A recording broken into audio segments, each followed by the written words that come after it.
morning, students. Chapter 10 Neural Control and Coordination. In today's class, we are going to discuss about the reflex action and reflex arc. In our day-to-day life, when dust particles fall in our eyes, automatically the eyelids close immediately, not waiting for our willingness. Sometimes we are supposed to touch any hot objects or hot pan, and that time we automatically withdraw our hands rapidly without any willingness. Do you know how this happens? The spinal cord reminds us a connecting functional nervous structure in between the brain and the effector organs. Effector organs means the organs which functions according to the order of the brain, that is called as effector organs. So sometimes the spinal cord reminds us a connecting functional nervous structure in between the brain and the effector organs. But sometimes when a very quick response is needed, the spinal cord can affect motor initiation as the brain and brings about an effect.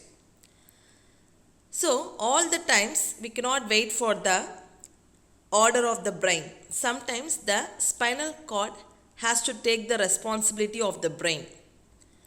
So when a quick response is needed, the spinal cord can affect the motor initiation as the brain and brings about an effect. This rapid action of spinal cord is called as a reflex action. So what is a reflex action? So reflex action means when dust particles when dust particles fall into our eyes, automatically we close our eyelids without our willingness. Same way when we touch any hot objects or hot pan, we withdraw our hand. All this comes under reflex action. For all this quick response, we do not wait for the order of the brain. Here the spinal cord takes the role of the brain and it initiates the motor function. So the rapid action of the spinal cord is called as the reflex action. It is a fast, involuntary, unplanned sequence of actions that occurs in response to a particular stimulus. So this reflex action, it is a fast, involuntary, unplanned sequence of actions which occurs in response to the particular stimulus. Here a stimulus means falling of dust particles is a stimulus and hot objects is also a stimulus. The nervous elements involved in carrying out the reflex action constitute a reflex arc, or in other words, the pathway followed by a nerve impulse to produce a reflex action is called as reflex arc. Reflex arc means it is the pathway followed by the nerve impulse to produce a reflex action. Functional components of reflex arc. Before that, we'll see this diagram. Here you can able to see the reflex arc, that is, it is the pathway followed by the nerve impulse to produce a reflex action is called as the reflex arc. Functional components of a reflex arc. Functional components of a reflex arc. So what are the components of the reflex arc means? Sensory receptor. It is a sensory structure that responds to a specific stimulus. So the receptors are present on the sensory organs. For example, receptors are present on the eyes and receptors are present on our hands. So this is the sensory receptor. So receptors which are present on the sensory organs only receive the stimuli. This is called a sensory receptor. Here stimuli is the hot and the receptors which is present in the hand are called as sensory receptors. Sensory neuron. The neuron takes the sensory impulse to the gray matter of the spinal cord through the dorsal root of the spinal cord. So the sensory impulses are carried from the sensory receptors to the gray matter of the spinal cord through the dorsal root of the spinal cord. Here you can able to see the receptors in the skin, they carry the, that is, sensory impulses.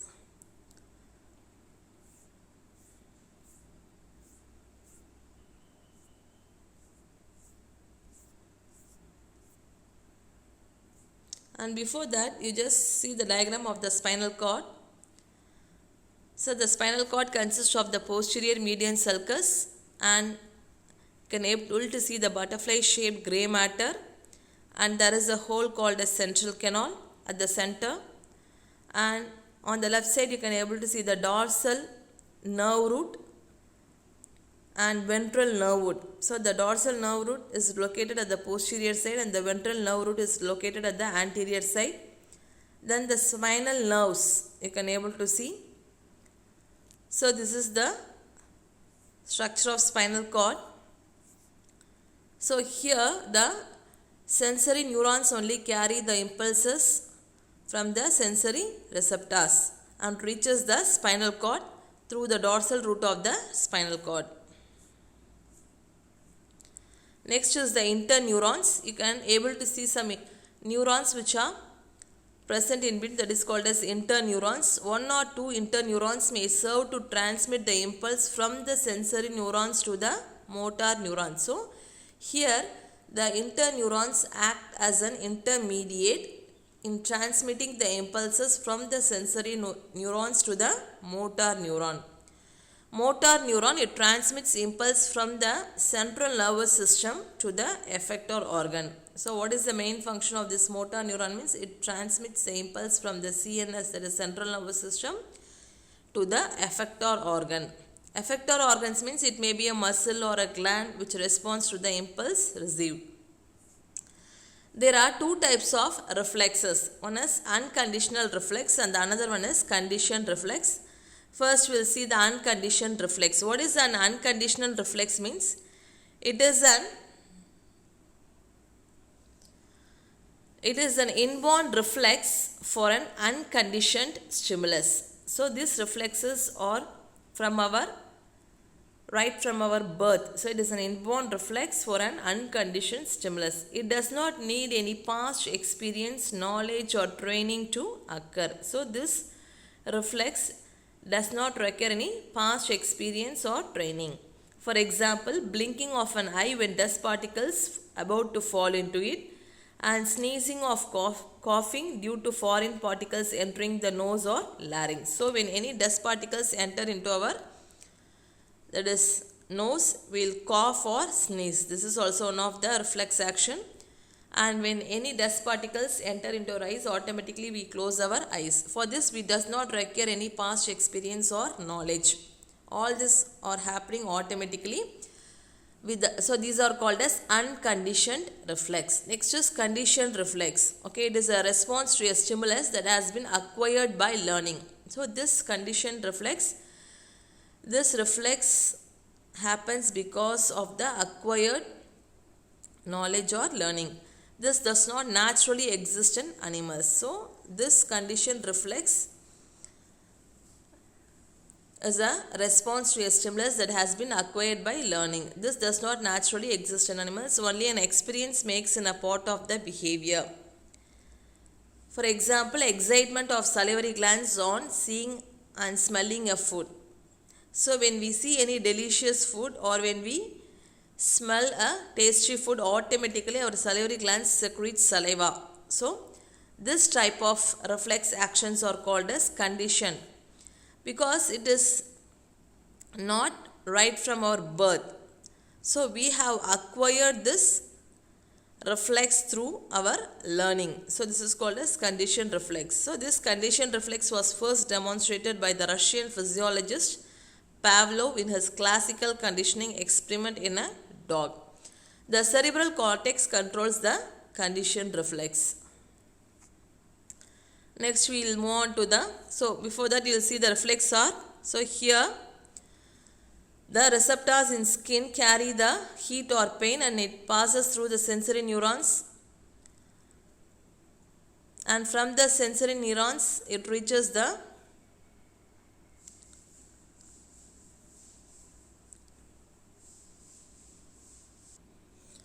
So the receptors which are present in the skin, they receive the stimuli. Here stimuli is heat or pain, and this,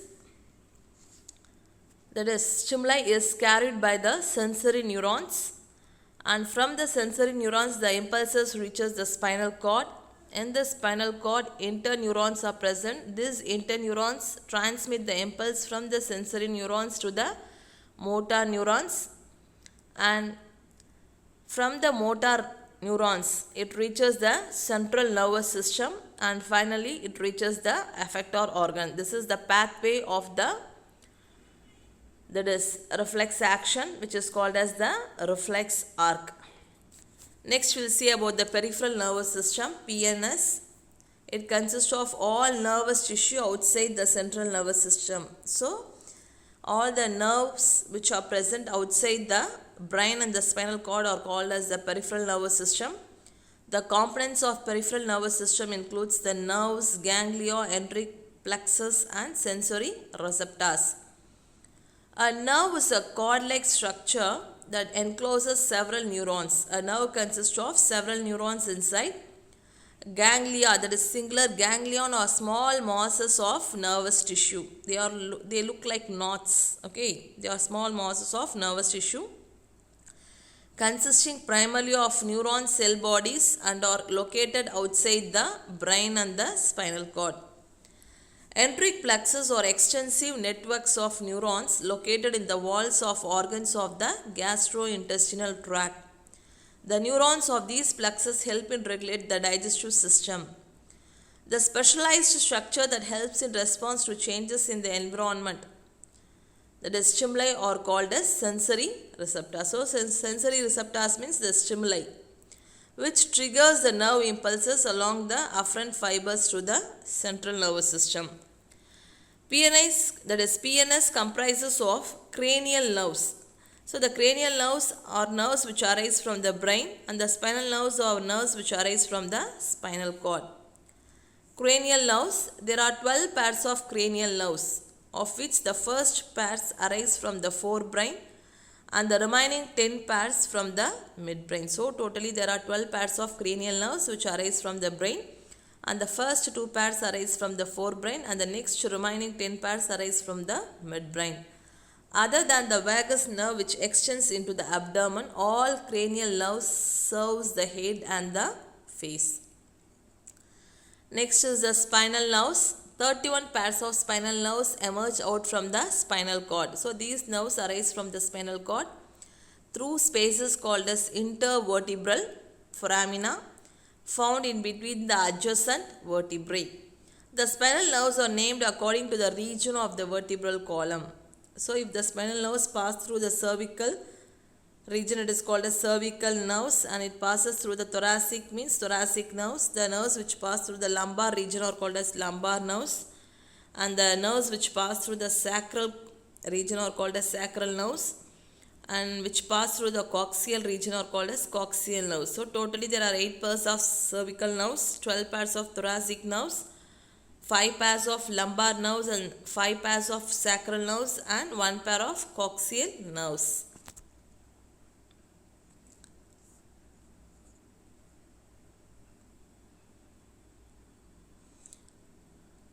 Each spinal nerve is a mixed nerve containing both afferent, that is sensory, and efferent fibers. So the spinal nerves is a mixed nerve which consists of both sensory as well as motor fibers. It originates as 2 roots, a posterior dorsal root with a ganglion outside the spinal cord and an anterior ventral root with no external ganglion. Next is somatic neural system, SNS, or voluntary neural system. It is otherwise called as, the somatic neural system is otherwise called as voluntary neural system. It is the part of the peripheral neural system associated with the voluntary control of body movements through skeletal muscles.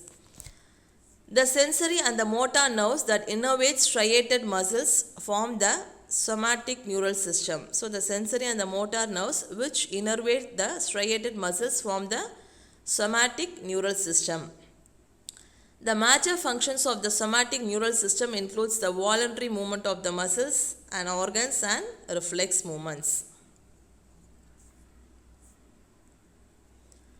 Next is the atomic neural system. The atomic neural system is auto-functioning, hence the name atomic neural system, and self-governed. So it functions by self.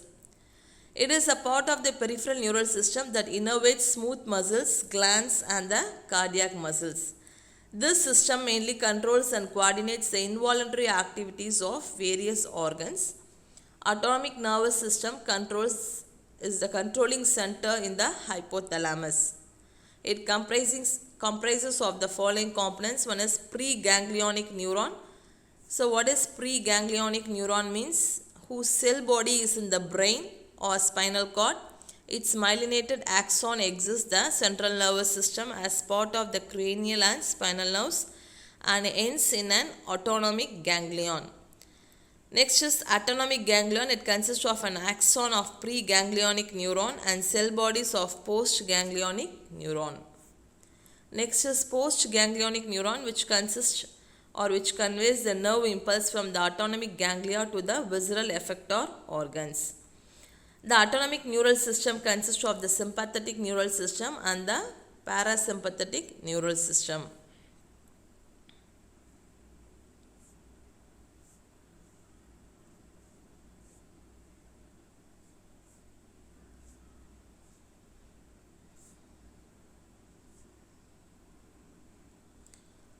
So this is about the reflex action and reflex arc. Go through this topic. Thank you.